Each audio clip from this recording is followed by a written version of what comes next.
Hi, Bill Cobb from Baton Rouge Real Estate Buzz. Today is August 16th of 2010, and we're out here at Keystone of Galvez subdivision out in the Prairieville, Galvez area. I'm doing an appraisal out here today. I wanted to bring you the numbers. According to MLS, there's 21 different floor plans ranging from 1,287 to about 2,128 living area. In 2010, your median sales price was right at $161,000, around 180 square foot.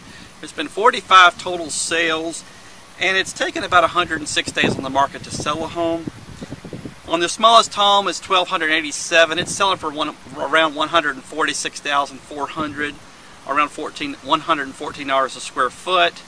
In the middle is your 1,512 square foot plan. It's selling for about $164,900 or $109 a square foot. Your largest home, 2,128, is selling for around $2,099, which is right at $99 a square foot.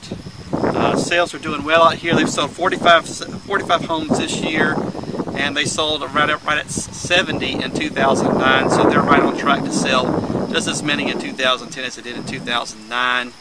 And this information was extracted today from the Greater Baton Rouge Association of Realtors with their permission. The extraction date is the 16th of August, and this data runs from January 1 of 2010 to the present. Thank you very much.